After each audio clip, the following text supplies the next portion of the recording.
Welcome to the only live Bearcats postgame show on YouTube. This is Chatterbox Bearcats. I'll take it neat. Bartender, I'll take it neat. Let's go. Yeehaw! Cincinnati 84, BYU 66. Bearcats have won back-to-back, and all of a sudden, don't sue me, Houdini. I'll tell you what, this team is starting to play like a team that could actually make their way into March, giving us dreams and hopes. And yes, we've said that over and over again over the years, and consistently, they just do not do this where they give us back-to-back games with tons of hope. Utah's up next. Then it's Iowa State, and we get some gauntlet of games on the road down the stretch. The opportunities are there for this team to win enough games to get into the tournament. The reason we've said that they're buried, they haven't shown a pulse. This is beyond a pulse, man. This was a team that looked damn good today. They've put up 80 in back-to-back games, 93 and 84. They run BYU out of the shoe today. I don't know if I'm back yet, but I'm getting close, baby. Welcome to Chatterbox Bearcats audio podcast. We're everywhere. You can also stream live after the games on YouTube. I'm Chuck Walter. He's Houdini. Opening thoughts after a big win, my guy. We just lost to this team by 30 not 2 weeks ago. This is night and day, man. All of a sudden, the offense is flowing. Things are clicking. Guys are hitting shots. Jizzle James, one of the worst starting point guards as far as three-point percentage, goes nuclear, 6 threes. And as I've always said, Chuck, this team goes where Josh Reed takes us. Yes. Okay? And Josh Reed was awesome, man. He had 12 points, 4 or 7. But, I mean, Jizzle James, Day Thomas, and you throw Josh Reed in there. We saw some vintage Skillings. I like how I'm saying that. He's like 20 years old. We saw little vintage Skillings to end the game, too. I mean, where was this all year? It's just so crazy. I mean, it's kind of how college basketball is, where you can watch a game, 3 weeks ago, you'll see Auburn tonight, for example, got blown out of the gym by Florida. We've seen them beat teams by 30 that are in the top 10. It's just crazy how college basketball works. But credit to Wes Miller, man. Credit to Wes Miller getting these guys going and keeping these guys, their energy levels. Like, you would have thought people would have quit. And we've seen it 2 games in a row now, UCF and BYU. I mean, pedal to the metal, man. You got to love it. Man, here's the thing. There's 2 things. A, Bob Huggins talked to this team before UCF. I don't know if it's any sort of coincidence, but I'm seeing in the chat right now, the spirit of Bob Huggins lives with us. Bob puts that pullover back on, and all of a sudden it feels like it's 1999 again, at least for a Saturday in February.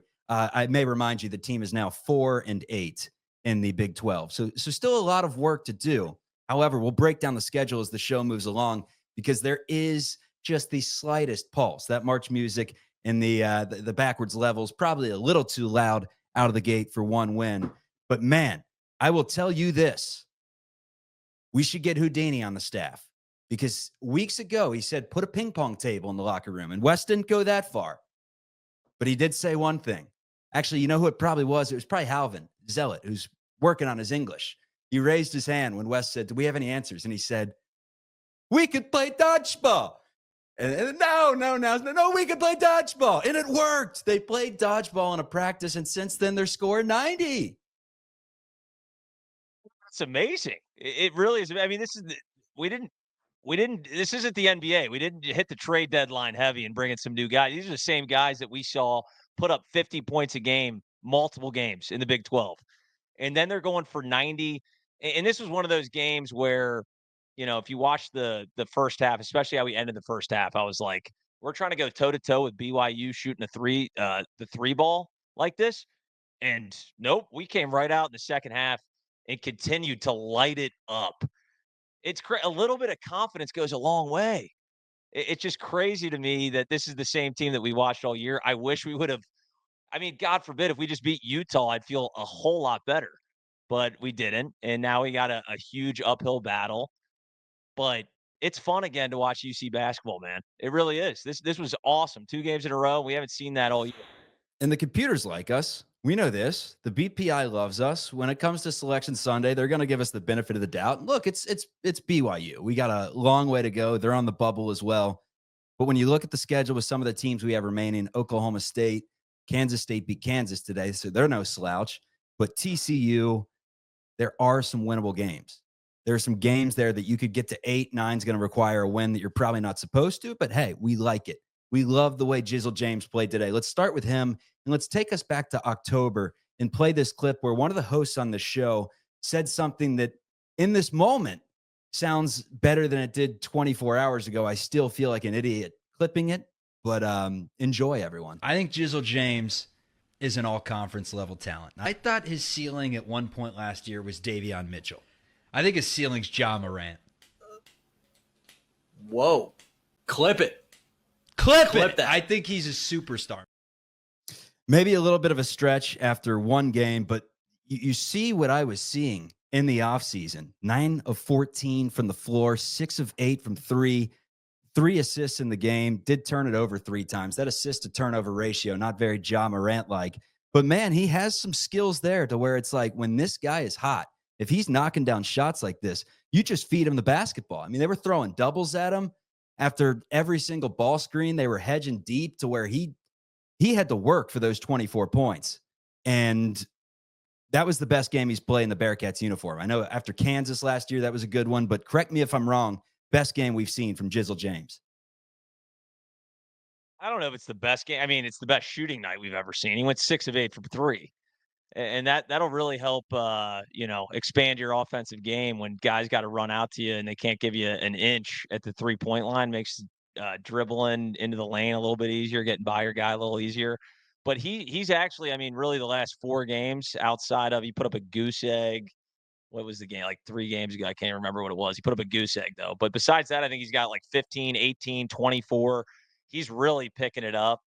And if you can get production from Jizzle James like this, I mean, the sky's the limit with this team. I know it's BYU. We're talking about a team that beat us by 30 not 2 weeks ago. And it's a quad 2 win. And Wes loves beating quad 2 teams, but they also did it on their home floor. This is one of the few times this year that people can leave Fifth Third Arena and head over to Woody's, get a liquor pitcher, and celebrate. And they're not just drinking their sorrows down. They're actually celebrating a big W. And credit to the fans. Again, man, regardless of what this team does, they sold out West Virginia. They sold out BYU. This is a great program, and the fans are great too. So credit to the fans for sticking with this squad because a lot of people were quitting on them, at least social media-wise. So credit to us, Chuck, me and you specifically. Keeping them together. We didn't say anything disparaging about this team. Never. No. Lily, scrub the tapes. Link is in the chat if you want to pop up on the show. Speaking of the fans, if you want to speak your mind after a big win today, you click on that link. You'll be backstage. We'll pop you in there, and you can give your thoughts. We'll get into Josh Reed in just a minute, but I want to start with something that caught my eye in the game today. There were 7 guys that really put on, I mean, how many kill shots did we have in the game today? Because there was a 17-0 run, and then there was another one when BYU cut it down to 8. We responded, and each time we went on those big runs, there were 7 Bearcats in the mix. It was Seamoss, it was Mitchell, it was Dan, it was Jizzle, it was Day-Day, it was Dylan, it was Reed. Anything stick out to you about those 7? Anything stick out about the 7 guys in our rotation? You know what stuck out to me was there was no Aziz in any of those 7. Oh, that's what I was getting at. I see you're trying to push your agenda, the anti-Aziz agenda. And really, I think the agenda is not even anti-Aziz. It's anti-having, let's play small. We put Josh Reed at the 4, and Josh Reed is what he is. I mean, he's not going to, shoot the lights out. This is probably, I'd put this up there with the best Josh Reed game I've ever seen it play. Spin moves in a 2-handed slam. Yeah, he actually took one to the rack. You're right. A Dirk Nowitzki fadeaway off 1 foot. People were asking, every game, they're like, what does this team do in practice? When you come out of a 50-point win or 50-point game against Kansas, everyone's like, what the hell does West do in practice? They clearly, I mean, I guess maybe it's just dodgeball, but clearly they've done something against zones because we've seen it 2 games in a row now. We looked like we didn't know how to dribble against a zone defense earlier in the season. And obviously making threes really helps that. We only shot 20 of them. It's not like that's all we did. They're finding soft spots in the zone. They're figuring out how to beat zones. Is it too little, too late? I don't know. We'll see. But we have opportunities in front of us. You rattle off Utah, which is obviously a must win. Then I'm starting to be like, get me back on this train, man. Get me back on it. Scrub the tapes. I'm sorry, Wes type behavior if that happens. Don't you love Twitter and the tinfoil hats out there that go from every single player on the Bearcats team has quit. They're waiting for their NIL. They don't want to get hurt. The scouts have seen enough. They're saying, the handlers are saying, take them off the floor. We don't want to see it. And now we're seeing that Bob Huggins is helping out Miller after he goes in the locker room. And that's the propaganda that's being pushed right now. You love it. You got to love a nice fan base. I remember we were doing this show a couple weeks ago, and we were just screaming after the loss to BYU, the 28-point loss. It's all on the coach. He can't develop any of these players. And a BYU fan jumped in. He's like, oh, you guys are great fans. Like, God, there's no such things as rivals with fans like this. And my point was, we yell because we care, and we care because we have something to care about. Houdini and myself are both Ohio U alums. We went to OU. Guess what? There was a year where OU played in the MAC championship the exact same time and date as UC was playing Louisville in the Big East championship. Guess where Houdini and myself were? We were locked away in the little side room, the pool room, with a TV from 1965, watching Static with just a little bit of Yancey Gates dunking over Shane Bohannon, because this means something at Cincinnati. 12,000 people, 12,012 to be precise, show up to a basketball game with a 3-8 team in the mix. And that is why we yell when we do not get good things. And by good things, I just mean playing hard, Hudson. I just mean playing hard. That's what we want. We could have lost today down the stretch. We would have been angry, but we would have said, God, we had some fight in this game. 100%. And if you start out conference play 2-8 and you were a preseason top 25 basketball team and the fans are just like okay with it, that's a problem right there. Nobody's going to be, Wes would be the first guy to say that. Like, as he said, every press conference, I'm pissed off about it. Yeah, we're all pissed off. You don't have a real fan base if people aren't saying what the hell is going on when we're 2-8 and we're getting blown out of the gym. It's not competitive.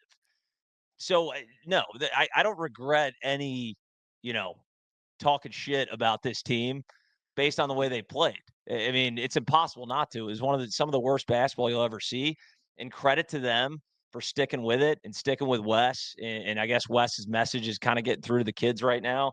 Again, it's just 2 games, but you feel good. We're watching competitive basketball again, man. It's been a while. It was fun. It was fun. Always fun on the show is our buddy Spencer from Philly. Where are we heading to, Spencer? Yeah, right now we're in the car. We're outside of Donaldsville, Louisiana. So we are right near New Orleans. Little Super Bowl action? Little Super Bowl action, guys. Okay. So Spencer from Philly, the Eagles fan, is down in New Orleans, and he's watching the Bearcats take down BYU. Thoughts on the game, man?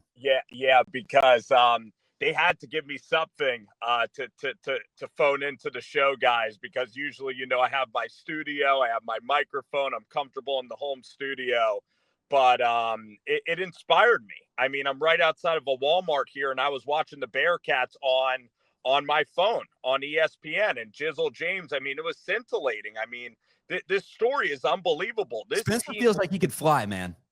This team was dead. This team was absolutely dead against West Virginia. This team was so dead. And Spencer, we played bagpipes on this show, and they're going to clip that if they make the NCAA tournament. Houdini and I are going to look like asshats. I mean, this turnaround. I mean, first they go to UCF, and you say, it's UCF. They have horrible defense, but the team they're running. They're running on makes. They're running on misses. And they're playing decisive basketball, and they're taking these risks. And guys, I mean, I want to hear your thoughts on this. In the second half, after a 20-2 run, the offense kind of got stagnant again, and BYU kind of made that push. But I think it was like Day Thomas might have hit a 3, or weren't you guys kind of getting a little worried how the offense, how they looked like they were resorting back to the old Bearcats a tiny bit in the second half? Good stuff, Spencer. Appreciate it. It's never clean, right? If it was clean, if we saw 40 minutes of our best basketball today, we'd be legit, like zipping the ball around across the perimeter, knocking down threes like we did today. Josh Reed making moves, finding Betsy in the corner for a wide open three. If CJ knocking down a three, like if this was what this was the entire season, we'd be top 15. The issue is we have a large enough sample size, and even in our 2 wins, even for spurts against UCF and definitely for spurts today, there are just offensive possessions that slow down, and a lot of it is when the big is on the floor. I am telling you, this is no conspiracy. There's no tinfoil hat on. Go through the game cast and look at who the players were on the floor when the Bearcats made all their runs today, and look at who the players were on the floor when it got stagnant offensively. And defensively, I don't think the bigs from UC gave you enough. Like, there were a couple isolation post moves with BYU's big down low, who's only like 6'7", 6'8", and, you know, took it to Aziz and knocked down a bucket. So look, I want to be 100% positive, but I also want to be real. And the real factor was that when Cincinnati played smaller today, they played better. Yeah, we've been saying that all season, man. Like, it's not There's rocket some games science. that make you think differently. Like, you get a Xavier here and there where it's like, all right, Aziz is definitely one of these guys. You hear from Lily on all these shows that says Aziz is like our secret sauce, and we'd love to have him back for another season, that sort of thing. So I guess it's just how you view the game. But you and I, short kings, we love perimeter basketball.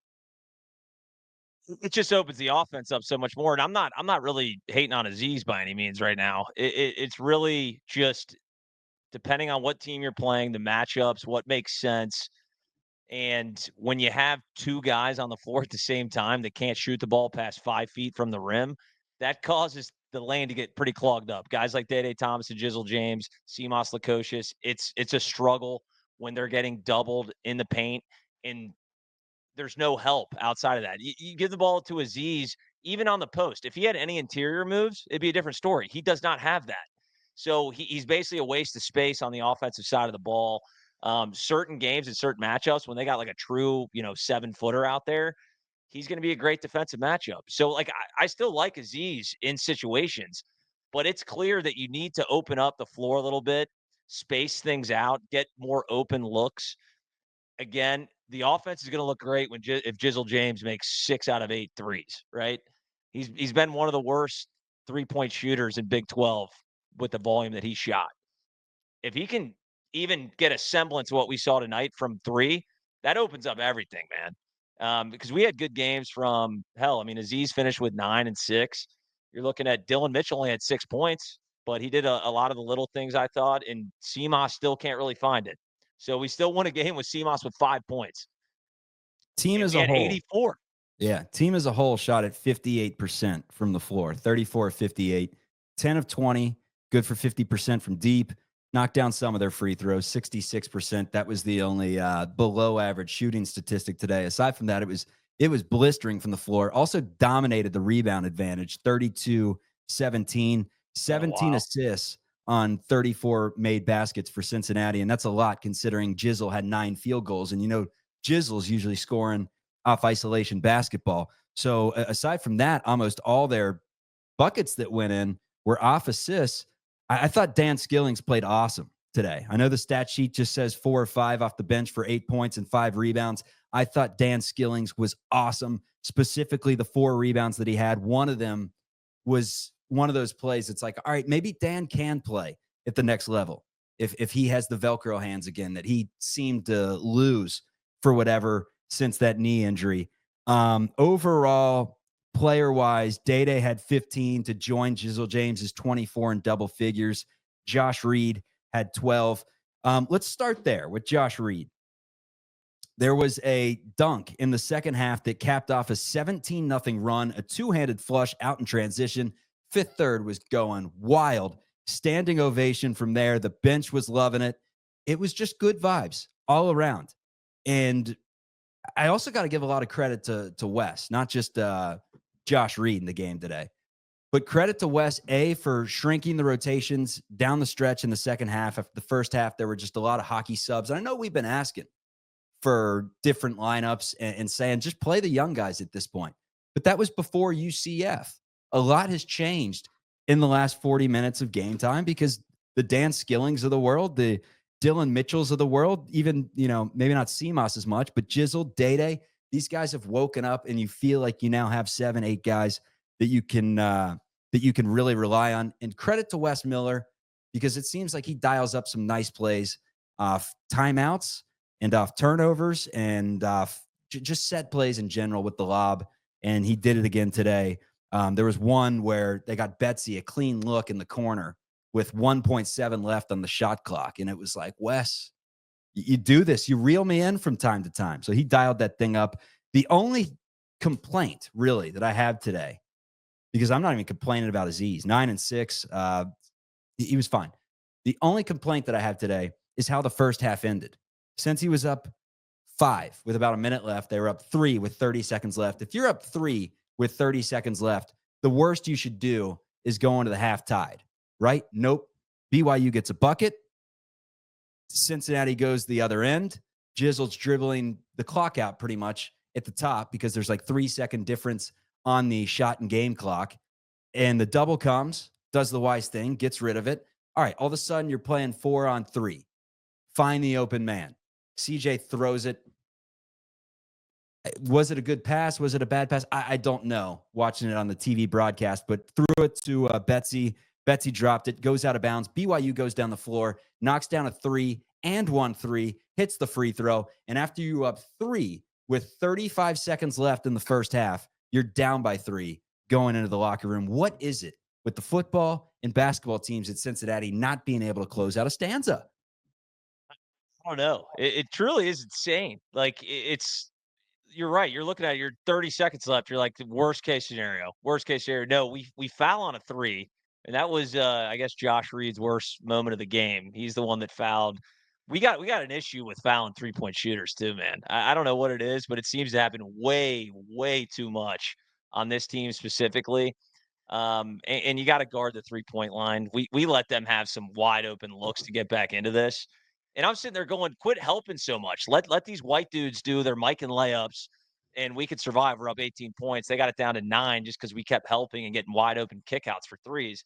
But yeah, I don't know. There is no secret sauce for why the hell this team crumbles at the end of a half. It happens like every single game. I think we have 1 or 2 of this entire season where we haven't absolutely shit the bed going into halftime.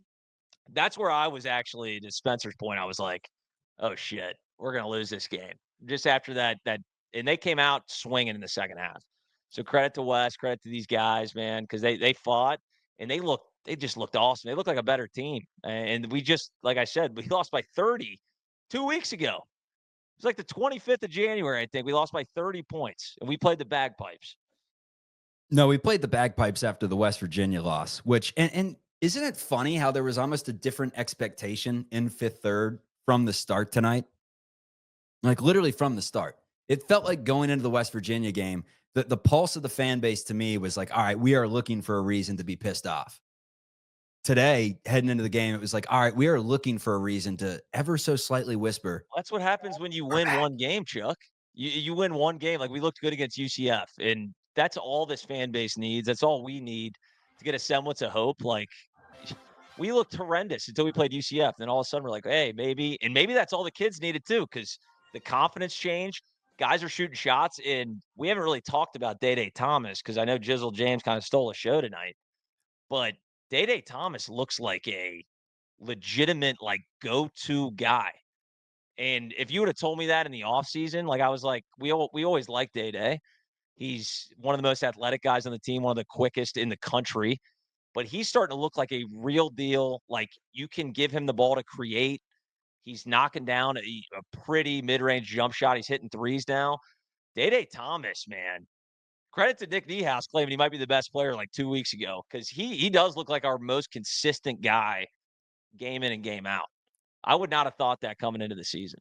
Well, he was doing it from time to time last year. There were a couple games where he scored high 20s, maybe even low 30s. There were like back-to-back games where between him and CMOS, someone or both hit high 20s, low 30s in a couple straight games to end the season. So he's got it in him. And that mid-range, when he's knocking that down and knocking down his threes, watch out, because they're going to give it to him all day. Because everyone knows that Day is the quickest guy on the floor. He's going to beat you off the dribble. He's like a cane broom. And because of that, they'll give it to him. 8 games left. Skyline yet? What's that? You think he's had Skyline yet? Remember we interviewed him before the season last year, and he had yet to have a cheese coney and a three-way or a Chilito, anything like that. That might, maybe he tried the Skyline ice cream, and all of a sudden he's like, wait a minute, I'm the best goddamn player on this team. Yeah, super. Maybe that's what it is. As long as you didn't go to Skyline and get a bowl of chili. Don't you love when people do that? You meet someone, they're like, hey, counters, yeah. Skyline sucks. And you're like, oh, yeah, what'd you get there? Because I'm expecting them to say the three-way. I'm a Coney guy all day. I know some people say one Coney and large three-way or five-way if you want to be very daring. And I say, no, just skip the spaghetti portion. The Coney is clearly the inferior order. And whenever we send out a towners there, we say, oh, get a three-way, get a three-way. The Coney is the superior order. We know this, Houdini. We know this. So rant over. 8 games left in the Big 12. It's Utah. It's at Iowa State. It's at West Virginia. You got to go 2-1 in the stretch. I don't care how you get. You got to beat Utah to start. Although if you lost to Utah and then won road games at Iowa State and West Virginia, that wouldn't be the worst thing in the world either. But you got to go 2-1 somehow during this stretch. And based off the way that West Virginia came into town and waxed the floor, at least looking at what we saw a couple of weeks ago, you feel like you don't really have a shot. But the way they're playing right now, we'll see how they match up against them at number 8, Iowa State. I'm feeling delusional right now, but not that delusional. Come on now. They're just on a different tier in this league. So 2-1 during that stretch would be huge. Then it's TCU at home, it's Baylor at home, and it's at Houston. You kind of got to go 2-1 during that stretch too. Take care of home floor, beat TCU, beat Baylor. You can lose at Houston, or if you lose to Baylor at home, you got to do the impossible and go on the road and beat Houston. Then Kansas State, Oklahoma State down the stretch. If you somehow go 2-1 during those other stanzas, I think you could split that. You could lose to Kansas State and still potentially have a pulse at 8-10 in the Big 12. Or I guess that would be if they beat Utah, West Virginia, TCU, Baylor. That would be 9-9, man. That would be. Let me just break this down for you. You keep saying your fancy words, your stanzas, your George Costanzas, whatever the hell you're talking about. Basically, what needs to happen, Chuck, is we need to beat Utah, and we can lose, which we will, to Iowa State. If we beat Iowa State, then it's like, all right, wait a minute, are we a Final Four team again? Beat Utah, lose to Iowa State. You got to beat West Virginia on the road. That's going to be a quad 1 win. They're a very beatable team.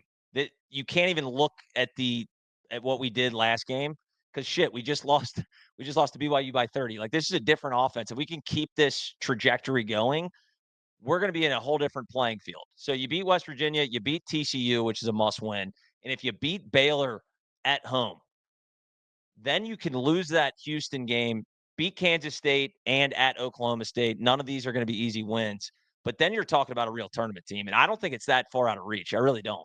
You got to beat Baylor's the biggest one where we're not going to be favored, most likely, even playing at home against Baylor. You got to win that game, and you can lose to Houston and Iowa State. And I think actually be in Bunker Boy's bubble.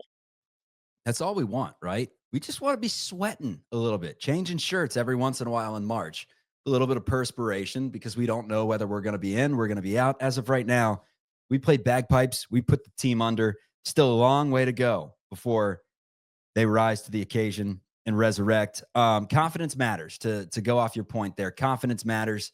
You see some shots going in. You realize, oh, yeah, my teammates can play basketball. Maybe I should trust these guys. Oh, maybe my coach can put us in positions to succeed. Everything changes. What was our biggest gripe with this team during their losing streaks? It was the fact that they weren't playing hard, and it just looked like their confidence had been zapped. Looked like they were just rolling the ball out there saying, all right, let's get it over with. You know, we'll take some booze in the process, and that's going to be that. And today, we didn't see that. We saw a confident team that was like, we're better than BYU. They're going to make some comebacks. Guess what? We're going to step on their throats. We're going to go on another kill shot after having won the first half. So Seamoss is the only guy on this roster right now that has not been able to figure it out. no, And it's funny because if you're like an opposing team that's kind of a casual fan, when you look up, you see, on ESPN or Yahoo Sports, whatever the hell you're using, he's our leading scorer, Seamoss Lukosius. Obviously, that's a testament to what he did in the out of conference because he's been a no-show. He's the one guy that I think for this team to get over the hump and beat teams like a Baylor or maybe steal one against Houston or Iowa State, if we're getting crazy, he's got to show up because he's the only guy. I mean, even Dan Skillings tonight, he's been horrific the last 4 games. He even showed his little Inspector Gadget thing that we've been missing for the last few games, where he's hitting those weird layups, those Mike and layups behind the backboard. Seamoss Lukosius is the one guy that can't seem to figure it out, and that's my one worry because I do think that he's an important factor to this team, man. And he's just been lost out there. He's got an interesting kind of stat book when you go up and down since he started Big 12 play, because he had the 4 against Kansas State. So our first impression of him in Big 12 play is, all right, he's struggling. Then he goes 9 against Arizona, which is not enough. Then he goes 5 against Baylor and 2 against Kansas. So during that 4-game stretch, it's like, oh, Seamoss is playing terrible. The team is playing terrible. Then he kind of picks it up. 16 against Colorado, 10 against Arizona State. You win both of those games. Was 1 of 7 from the floor against Texas Tech, so did not play well in that one.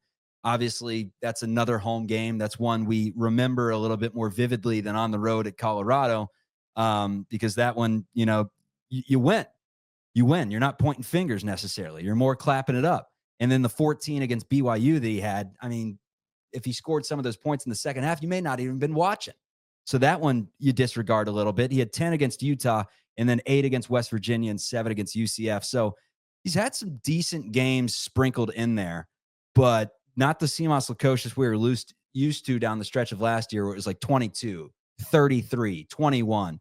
He hasn't been doing that at all this year since the non-conference, where he had 10 straight double-digit scoring performances to open up the season. So, I mean, Chuck, no, you're saying, listen, the points per game don't necessarily tell the whole story, but we're talking just rattling through Big 12 play. 2 of 6 Kansas State, 2 of 6 Arizona, 2 of 7 Baylor, 1 of 10 Kansas, 6 of 12 Colorado, 4 of 9 Arizona State. Both teams are kind of bottom dwellers. 1 of 7 Texas Tech, 5 of 11 BYU. That was a throwaway game. But then he goes 3 of 9 at Utah, 1 of 7 West Virginia, 2 of 7 UCF, and 2 of 10 BYU. Like, we got to get more out of Seamoss Lukosius if we want to, because we got to rattle off some ridiculous wins to get back into tournament contention. And I need my guy Seamoss, because I really thought at the beginning of the year, I was like, he's kind of going to be our most consistent guy. He's maybe not the most athletic as we see, but you at least think that he's going to hit his open threes and his little step back fadeaway threes, but we just haven't seen it, man. Like he's had a rough stretch, man. Looking ahead to the future, it kind of takes me a little bit back to the past. And when you look at every Cincinnati Bearcats team that has been successful, and by successful, I mean just NCAA tournament bound, a team that gave you real hope throughout the year, there's always been that big, that dog, that Eric Hicks, that Jason Maxiel, before that, Kenyon Martin. After those 3, it was immediately on to, the John Williamson teams weren't successful, so we won't count that. But then it's Yancey Gates, immediately into Justin Jackson, immediately into Gary Clark and Octavius Ellis, immediately into Trey Scott. Like, there was always someone down low that could not only put the ball in the basket and give you a serious down low threat offensively, but also defensively and rebounding. They just kind of gave you the full package. And that is what we need to see in the portal in the offseason, looking ahead to the future. But we're still talking about the present. Dylan Mitchell shows his ability to get the old noggin above the rim, to rip down some rebounds. He's not that type of player, but that's who West needs to find in the offseason to go along with Tillery and Tobias to really complete this thing, because he's looked for it. Aziz wasn't necessarily that guy. He's good, but he's just not that guy. We don't have it. We're going to need that in the future. But present day, I feel like we may be back, man.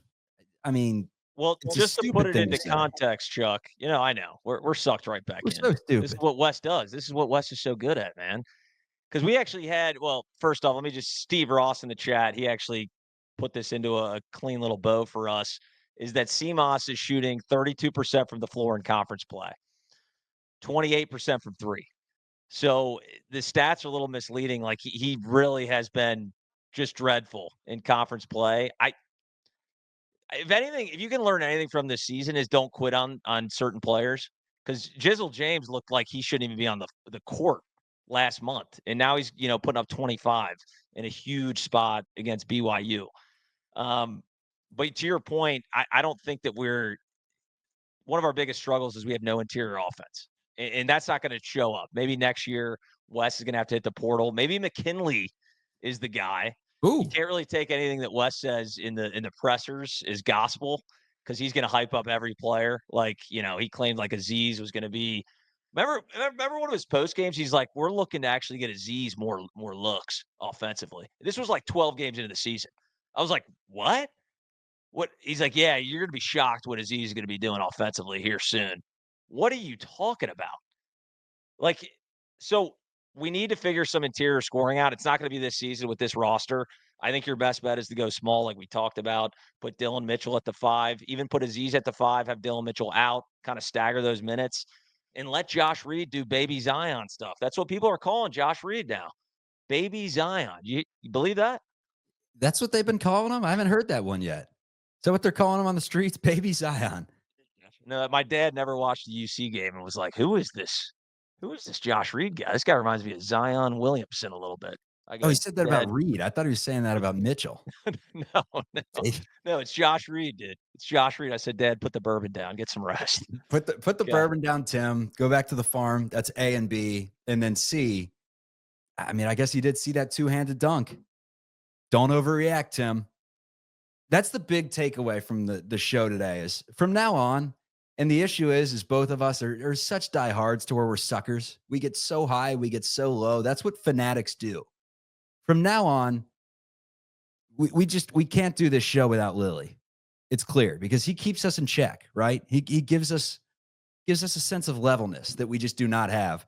And I told you, I said for New Year's, my resolution was going to be don't ride the delirium. Just start being even keel like a Lillian. I can't do it. I'm so back. It's all it takes, man. UCF and BYU. We may neither in March. That's all it takes. I'm back. Extend West. Chuck, I don't know. Check. Do we have an unpaid intern doing the stats? Clearly not. Steve Ross is the one hitting us with all these stats. But have we ever won 3 games in a row? No, we definitely haven't in the Big 12. So No. Utah would be a milestone. If in Utah, listen, we saw Gabe Matson, Mason Matson, all those jackasses. Good kids. Don't get me wrong. They could beat us, absolutely. But if we take this momentum that we've been seeing offensively, there's no way that Utah, talent for talent, is going to match up with us. We win that game. I mean, I'm all the way roped back in, dude. I'm all the way roped back in. It's that simple. Who'd you just call a jackass from Utah? Because outside of those two, I'm not many names are coming to mind from their roster. Just all of them, right? All those guys in Salt Lake City. Good kids. They're like the JV. They're the JV BYU, dude. That's what they are. And it's okay. And they beat us. They beat us in a game that we had to win. And like I said, I hate looking back, but it's like, God damn, dude, if you just beat Utah, we'd be sitting in a really good spot. But we didn't. So I think John White said this best, man. We're not back. We don't get to. So here's the deal. Wes Miller, if you're watching, Cunningham, I know you guys are big fans of the show. If you guys are watching, we gave Scott Satterfield the apology after the win over Arizona State and then proceeded to lose every game the rest of the season. But we will do an apology. We'll play the piano. Dear Wes, I'm sorry. After 3 wins in a row against traditional Big 12 teams, not the newbies. And what are these 2 wins against? UCF, BYU. They're the newbies.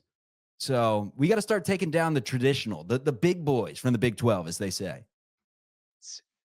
And we had some clapback on our last couple of shows where we were kind of burying the team and burying Wes, which is fine. We'll take it. But clapback from people that, rightfully so, right? I want idiots. nothing more. Chuck, I want either to you, we want nothing more than to be completely wrong about Wes Miller. Like, Yeah. I want nothing more than to be, hey, gotcha. You guys are idiots. We're not Like West this guy, fans. We're a fan of the program. Like, it's as I know, simple as but that. it's like I want to be wrong. Like I would love to be wrong, and this team sneaks into the tournament, and we turn this season completely upside down. I would love it. I'm wrong about a lot of things, guys. I took Auburn money line today. Okay, I've been wrong for a lot of my life, and I hope that that's consistent with what Wes Miller is doing, and he proves me wrong because I would love it, man. Nothing more than this city needs is just a tournament appearance. I don't think it's that high of a bar for a program like UC, and we got to rattle off. We got an uphill battle, man. We got to rattle off some serious wins, and we got to beat teams that are gimmies like Utah, Gotta Kansas win every State, home Oklahoma game. State. You got to Gotta win win every home every game. You home got to game. beat Baylor, which is a big one. So let's not get ahead of our skis. I think that might should we just rename the podcast Skis? Don't get Skis. ahead of them. Don't get behind them. Yeah. That'll happen from time to time. Pendulum swings, folks. This is Chatterbox Bearcats. You can find it wherever you get your audio podcasts. We are also live on YouTube after the games. When the Cats lose, sometimes we speak a little irrational, but we're frank. We're frank with our feelings, and we hope you respect that. And today, once again, it's the same way we ended it. Although Kylan came down, she's got the flu right now, Houdini. She came down after I was just screaming during the first block, blaring the Avicii, and she said, "Will you shut up?" So golf clap, but a standing ovation for the way out, Houdini. Very good job today at Fifth Third Arena. The Shoemaker Center, once again, was standing O for the Bearcats. See you, everyone. Later. You got to stand on the way out, brother. Oh. My corded head.